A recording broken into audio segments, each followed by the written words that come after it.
Yes, it's delicious.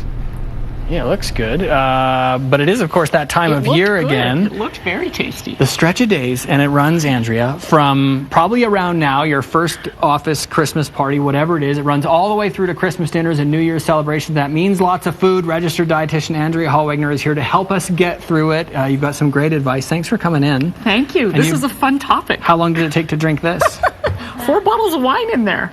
So about an evening?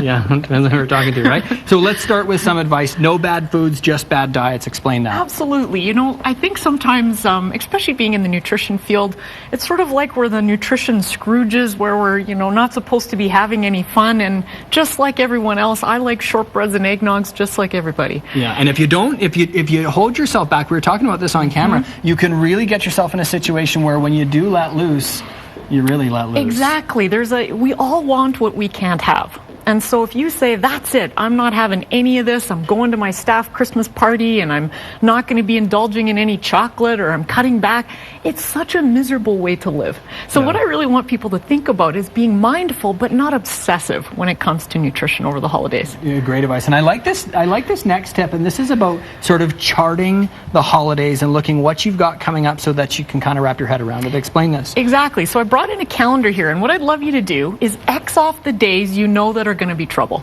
So X off any major sort of staff functions, Christmas, holiday, gatherings with family, New Year's Eve, New Year's Day, whatever it looks like, where you know that there's going to be lots of traditional holiday foods. X them off and just take a good visual look to see, is it going to be a challenge? Because what I've found is we've got lots of clients that are worried about the holidays, yet they've only got a couple of X's on the calendar. Right. And so my message to them is, don't worry about it, have fun. Yeah.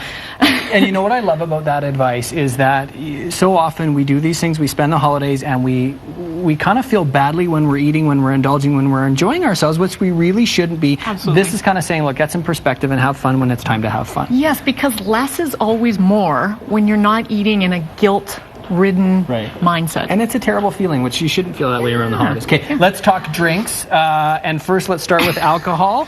Maybe more calories than we think in this. Well, of course, I'm married to a wine importer, and so when we have people over, we know that when we're pouring wine, it opens up the palate, it gets the appetite coming. So we do know that because alcohol stimulates appetite, and then you start to get a little more relaxed. Yeah. Sometimes people just maybe aren't mindful of how much they're eating at the same time as they're drinking, and of course, alcohol just can creep up with a lot of extra empty calories along the way. Yeah, so your other recommendation is water and keep it coming. Well, have one drink and then put something like I brought in a club soda with a cranberry splash in between, or sparkling mineral water, something that just sort of buffers and slows people down a little bit. It's a great idea. So there's balance with drinks, and there's other ways that we can find balance at holiday parties.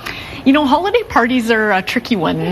The first thing is first off, is it like going grocery shopping hungry? It's a bad idea. So make sure you have a healthy snack before you go. Start off with a slice of toast and some peanut butter, some yogurt and a banana, something that just takes the edge off so that you can go and not be absolutely ravenous at the appetizer table. It's a great idea. Secondly, when we're at the appetizer table, take the smallest plate you can, because the trick with nutrition and managing portion sizes is filling up the eyes more than anything. And so if we've got a nice small plate piled nice and high, our eyes feel somewhat happy, and then remove yourself from standing and talking right by the appetizer table. Again, always gets us into trouble. And then the last bit of advice, and this is sometimes hard to do but so important, is find those times to keep getting your exercise. At this time of year, people's fitness and their walking programs just start to certainly get off the rails. So the earlier in the day that you can get to it, probably the more likely it's going to happen, especially as it's getting darker. So as early as possible, squeeze something in.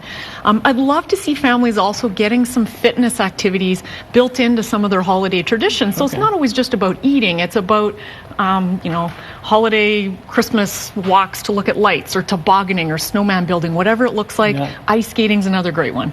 Getting everyone in motion. Great stuff as always. Thank you, Andrea. Appreciate it. As registered dietitian Andrea Holwegner, and for more information on this or any other topic, you can head to healthstandnutrition.com.